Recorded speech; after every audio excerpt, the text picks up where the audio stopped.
Hello friends, बहुत बहुत स्वागत है आप सभी का एक बार फिर से सरकारी हट में। तो इस वीडियो में जो है हम लोग बहुत ही इंपॉर्टेंट टॉपिक पर डिस्कशन करने वाले हैं, यानी कि जो आपका अटल बिहारी वाजपेयी मेडिकल यूनिवर्सिटी जो कि यूपी में स्थित है। तो एबीवीएमयू का जो कॉमन एंट्रेंस टेस्ट होने वाला है बीएससी नर्सिंग के लिए, तो उसके बारे में जो हम डिटेल में बात करेंगे। हम ये देखेंगे कि आपकी जो एग्जाम डेट है वो कब हो सकती है, ठीक है, एडमिट कार्ड जो है वो कब तक आएंगे। साथ ही साथ हम पूरी स्ट्रैटेजी देखने वाले हैं, क्योंकि मैं मानता हूँ कि अभी आपके पास कम से कम जो है 10 दिन पूरे के पूरे हैं, ठीक है। तो 10 दिन अगर आपके पास हैं तो आप जो है किस तरीके से अपनी प्रिपरेशन को कर सकते हैं बूस्टअप, अगर आप प्रिपरेशन पहले से कर रहे हैं। और इन केस आपको लगता है कि आपने अभी तक कुछ भी स्टार्ट नहीं करा है पढ़ना, तो उनके लिए भी जो है ये वीडियो काफ़ी हेल्पफुल होने वाली है, ठीक है। मैं आपको इस तरीके की स्ट्रेटेजी बताने वाला हूँ, इस तरीके का आपको चीज़ें बताने वाला हूँ इंपॉर्टेंट, कि उसको पढ़ के जो है अगर आप उतनी चीज़ें फॉलो कर लेते हैं तो आपका जो है काफ़ी अच्छा स्कोर आ जाएगा। और मैं ये मानता हूँ कि अगर आप उसको फॉलो करेंगे तो आपको जो है 100% जो है आपको गवर्नमेंट कॉलेज में सीट मिल जाएगी बीएससी नर्सिंग के लिए, ठीक है। तो पहले मैं यहाँ पर ऑफिशियल वेबसाइट पर हूँ एबीवीएमयू की। तो ये जो है आपका एंट्रेंस ये ऐसा था कि मतलब ये था कि जो लास्ट डेट थी ऑनलाइन पेमेंट वगैरह की, मतलब फॉर्म की, वो आपकी थी 18 अक्टूबर, ठीक है। उसके बाद क्या है, यहाँ पर क्या आ रहा है, एग्जामिनेशन डेट और एडमिट कार्ड के लिए यहाँ पर लिखा हुआ है examination details regarding date etcetera and other things shall be notified on the website and all applicants will be informed by SMS by the month of end of November, ठीक है। तो देखिए, पहले ये सोचा जा रहा था क्योंकि इन्होंने लिखा था कि जो एग्जाम है आपका वो नवंबर के एंड में होना है या फिर फर्स्ट वीक ऑफ दिसंबर में होना है। तो अभी आप देख सकते हैं कि अभी तक एडमिट कार्ड की कोई भी डिटेल नहीं हो। जैसे ही एडमिट कार्ड के बारे में कुछ पता लगेगा तो आपको जो है एसएमएस के थ्रू जो है तुरंत इन्फॉर्मेशन दे दी जाएगी, ठीक है। तो आज जो है 25 तारीख है और अभी तक कोई इन्फॉर्मेशन आई नहीं है। इसका मतलब जो है आपका नवंबर में तो एग्जाम नहीं होने वाला है, क्योंकि अगर ये एडमिट कार्ड रिलीज भी करेंगे तो कम से कम एक हफ्ता पहले करेंगे, ठीक है। और मोस्ट प्रोबेबली यही होगा कि जो इसका एग्जाम है वो आपका संडे को होगा, ठीक है। तो अगर मैं ये देखूं तो अभी तक जैसे कोई भी इंफॉर्मेशन नहीं है, और अभी जो है एंड ऑफ नवंबर जैसे इसमें लिखा है, तो हो सकता है 2-4 दिन में आपके पास जो है एडमिट कार्ड की डिटेल्स आ जाए, ठीक है। नवंबर एंड तक तो इनको निकालनी ही पड़ेगी, क्योंकि इन्होंने साफ साफ वेबसाइट पर मेंशन किया हुआ है। तो यानी कि ये 5-6 दिन हैं जो भी हैं नवंबर के, तो इसमें जो है आपके एडमिट कार्ड की सारी डिटेल्स आ जाएंगी। और मोस्ट प्रोबेबली यही होगा कि जो आपका एग्जाम है वो 5 दिसंबर को हो सकता है, क्योंकि 5 दिसंबर को जो है संडे है और फर्स्ट वीक ऑफ दिसंबर में ही वो पड़ रहा है, ठीक है। तो मोस्ट प्रोबेबली यही होगा कि आपको जो एग्जाम है बीएससी नर्सिंग का वो संडे को ही कराया जाए, ठीक है। तो अगर ऐसा होता है तो 3-4 दिन में जो है आपका एडमिट कार्ड आ जाएगा, और एग्जाम डेट जो होगी मैं मानता हूं कि 5 दिसंबर हो सकती है, ठीक है। और अगर इन्होंने थोड़ा और एक्सटेंड करा तो फिर ये आपके नेक्स्ट संडे को भी ले सकते हैं, यानी कि 12 दिसंबर को। उससे ज्यादा लेट नहीं होगा, लेकिन मैं यही मान रहा हूं कि आपका जो एग्जाम है वो 5 दिसंबर को हो सकता है, ठीक है। तो अगर 5 दिसंबर के हिसाब से देखें तो हमारे पास आज से जो है 5 दिसंबर तक ऑलमोस्ट 10 डेज हैं, ठीक है। पूरे 10 दिन हैं हमारे पास। तो 10 दिन में जो है हम प्रिपरेशन कैसे कर सकते हैं, तो पहले जो है हमने ये सारी बात कर ली कि एग्जाम कब हो सकता है, एडमिट कार्ड आपका कब आ सकता है। तो आप ये मान सकते हैं कि आपके पास 9 से जो है 10 दिन अभी पूरे के पूरे हैं। आप प्रिपरेशन को बहुत अच्छे तरीके से कर सकते हैं, और जो ऑलरेडी प्रिपरेशन कर रहे हैं उनको एक बूस्टअप मिल जाएगा, तो ठीक है। पहले हम इसके सिलेबस के बारे में देख लेते हैं। मैंने इसका ऑफिशियल जो ब्रोचर है वो खोल रखा है यहाँ पर, ठीक है। तो इसमें जो इंस्ट्रक्शंस है ना, ये ऑनलाइन एग्जाम होगा, ठीक है। एक तो आपको ध्यान रखना है कि जो आपका एग्जाम है वो ऑनलाइन होने वाला है, 180 मिनट का होगा, यानी कि 3 घंटे का होगा, दोपहर में 11 बजे से 2 बजे तक। इतनी बात क्लियर हो गई, ठीक है। अब देखिए, यहां पर इंपॉर्टेंट चीज मैं आपको दिखाना चाहूंगा। ये जो इन्होंने लिखा है, examination will be on MCQ basis in English language only, ठीक है। पहली चीज तो आपको ये चीज ध्यान रखनी है, क्योंकि जो स्टूडेंट जो हैं, जो भी हिंदी मीडियम के स्टूडेंट्स हैं, उनको ये चीज पता होनी चाहिए, उनको ये चीज ध्यान रखना चाहिए। कहीं वो ऐसा ना हो कि एग्जाम में पहुंचे और वो इंग्लिश में पेपर देखें और फिर वो उसको देखकर चौंक जाएं, ठीक है। तो आपको पहले से इस तरीके से प्रिपेयर होकर जाना है कि भाई आपका जो पेपर है वो इंग्लिश लैंग्वेज में आने वाला है, तो आपको उसी तरीके से जो अपनी थोड़ी प्रिपरेशन रखनी है, ठीक है। अब देखो आपके टोटल जो है 200 जो है मल्टीपल चॉइस क्वेश्चन होंगे, यानी कि 200 एमसीक्यू टाइप क्वेश्चंस होने वाले हैं। आपका एग्जाम जो होगा ऑनलाइन होगा, ठीक है। जैसे अभी कुछ दिन पहले क्या हुआ, 21 नवंबर को उत्तराखंड में भी बीएससी नर्सिंग का एग्जाम कराया गया था। अब देखो यहाँ पर सब्जेक्ट्स जो है वो रिटन टेस्ट के लिए जो आपके लिखे गए हैं वो ये लिखे गए हैं। आप देख सकते हो, nursing aptitude 20%, physics 20%, chemistry 20%, biology 20% और इंग्लिश एंड जनरल नॉलेज जो है 20% आएगी इंटरमीडिएट स्टैंडर्ड की। अब कुछ बच्चे ये सोचेंगे कि भाई इंटरमीडिएट स्टैंडर्ड लिखा है, इसका मतलब है हम खाली ट्वेल्थ का जो है वो पढ़ लेते हैं। ठीक है, इंटरमीडिएट स्टैंडर्ड का मतलब ये होता है उसमें क्लास 11th और क्लास 12th दोनों ही इंक्लूड की गई हैं। आगे बात समझ में। अब देखो, जैसा ये सिलेबस दिया गया है, ठीक है, बिल्कुल ऐसा ही सेम सिलेबस जो है उत्तराखंड के बीएससी नर्सिंग में भी दिया गया था। बस उसमें जो है जनरल नॉलेज नहीं थी, बाकी सारे सब्जेक्ट से आपकी नर्सिंग एप्टीट्यूड था, फिजिक्स था, केमिस्ट्री था, बायोलॉजी था और इंग्लिश था। ठीक है, अब 20-20% इन्होंने अगर लिखा और 200 क्वेश्चंस हैं, इसका मतलब है कि नर्सिंग एप्टीट्यूड के आपके 40 क्वेश्चंस होंगे, फिजिक्स के आपके 40 क्वेश्चंस होंगे, केमिस्ट्री के 40 क्वेश्चंस होंगे, बायोलॉजी के 40 क्वेश्चंस होंगे और इंग्लिश और जी के दोनों को मिला के 40 क्वेश्चन होंगे। या हम बोल सकते हैं कि इंग्लिश के जो है ऑलमोस्ट 20 क्वेश्चन आएंगे और जीके के भी जो है वो 20 क्वेश्चन आएंगे।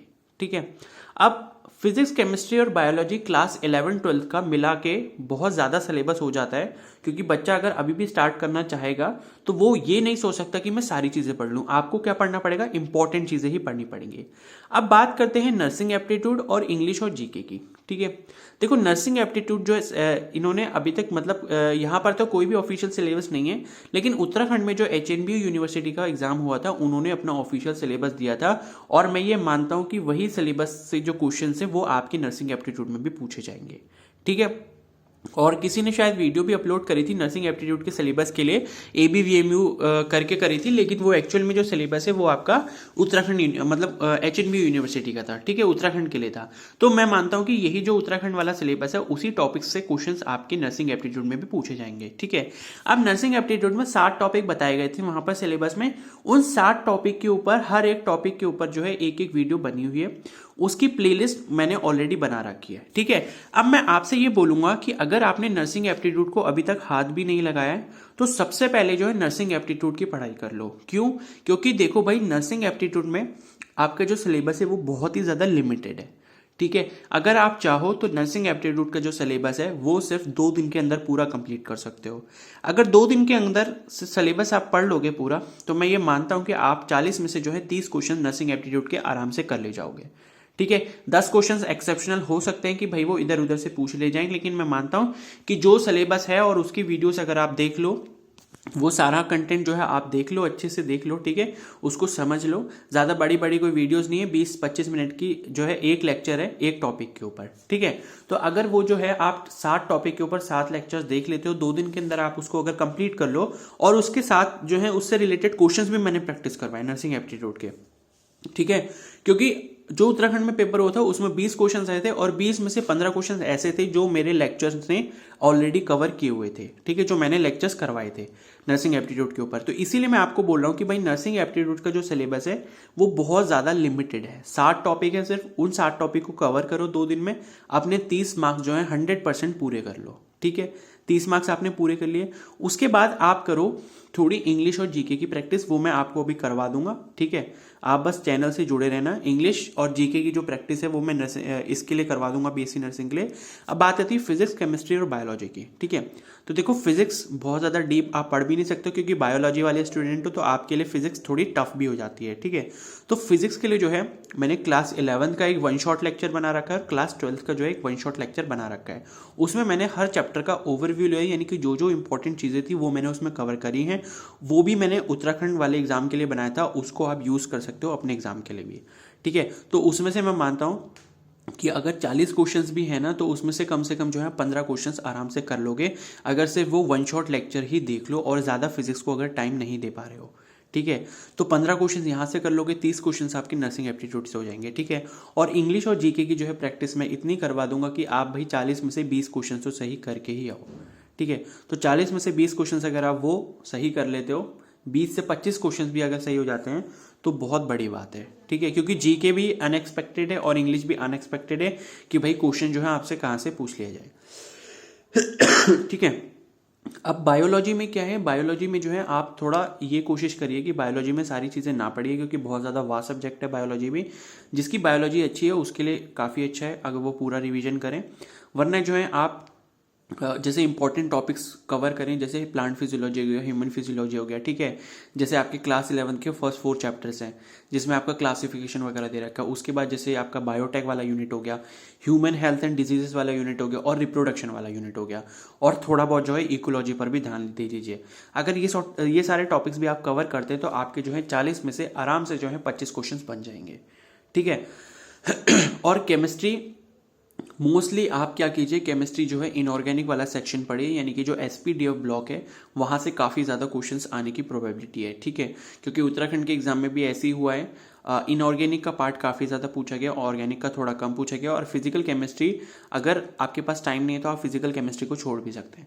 वहाँ से जो न्यूमेरिकल्स वगैरह आते हैं काफ़ी कम आएंगे। मैं मानता हूँ कि 40 में से जो है मुश्किल से आपको फिजिकल के क्वेश्चन जो है 6 से 7 ही मिलेंगे, और ज़्यादा नहीं मिलने वाले।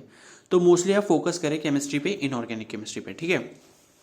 तो ये मैंने आपको बता दिया कि भाई किस तरीके से पढ़ाई करनी है। आपको सबसे पहले नर्सिंग एप्टीट्यूड पढ़ना है, उसकी जो प्लेलिस्ट है उसका लिंक मैंने कमेंट सेक्शन में पिन कर रखा है तो आप जो है वहाँ से जाकर देख सकते हैं उसको, ठीक है। और फिजिक्स के लेक्चर का भी जो है लिंक मैं कमेंट सेक्शन में पिन कर दूंगा। तो आप ये 2 सब्जेक्ट्स को कंप्लीट कीजिए। इंग्लिश और जीके की जो है वीडियोस में अपलोड करता रहूँगा, और साथ ही साथ जो आपके केमिस्ट्री और बायोलॉजी रह जाता है इसके भी जो है मैं इंपॉर्टेंट आपको क्वेश्चंस प्रैक्टिस करा दूंगा। बाकी सिलेबस पढ़ना वो आपकी रिस्पॉन्सिबिलिटी है, ठीक है। तो नर्सिंग एप्टीट्यूड, फिजिक्स और इंग्लिश और जीके ये सारी चीज़ें मैं आपका करा दूंगा, यानी कि 60% सिलेबस जो है मैं आपका कंप्लीट करवा दूंगा। 40% सिलेबस के लिए मैं आपको जो है इंपॉर्टेंट क्वेश्चन प्रैक्टिस करवा दूंगा, ठीक है। तो अगर आप इस तरीके से मुझे फॉलो करते हैं इन 6 या 7 या 8 दिन में, तो आपका जो है काफ़ी अच्छा स्कोर आ जाएगा। मैं मानता हूं कि 200 जो क्वेश्चंस आ रहे हैं, यानी कि सपोज अगर वो 200 मार्क्स के हैं तो आप जो है कम से कम 120-130 आराम से ले आएंगे, ठीक है। और इतने मार्क्स जो हैं आराम से आपको क्वालिफाई कर लेंगे गवर्नमेंट सीट के लिए। मतलब 130-140 नंबर आ गए आपके तो बहुत अच्छा स्कोर वो माना जाएगा, ठीक है। तो आप इतने स्कोर अगर ले आते हैं तो काफ़ी अच्छी बात है, और इस तरीके से अगर आप प्रिपेयर करेंगे तो आपका जो है ज़रूर इसमें सिलेक्शन हो जाएगा। और इसमें जो है कोई भी नेगेटिव मार्किंग नहीं है, ये आप सभी के लिए एडवांटेज है, एडवांटेज सभी के लिए है। इसलिए जो है क्वेश्चंस कोई भी आप मिस ना करें, सारे क्वेश्चन जो है अटेम्प्ट करके आए, ठीक है।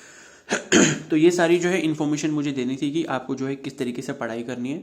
तो 7-8 दिन जो भी आपके पास है उसमें अच्छे से मेहनत कर लीजिए। जिसने अभी स्टार्ट नहीं भी करा है वो मेरी स्ट्रेटेजी के अकॉर्डिंग, मेरे प्लान के अकॉर्डिंग जो स्टार्ट कर लीजिए। नर्सिंग एप्टीट्यूड को 2 दिन में निपटाएं, फिजिक्स के जो 1 शॉर्ट लेक्चर हैं उसको भी उन्हीं 2 दिन में कंप्लीट करें।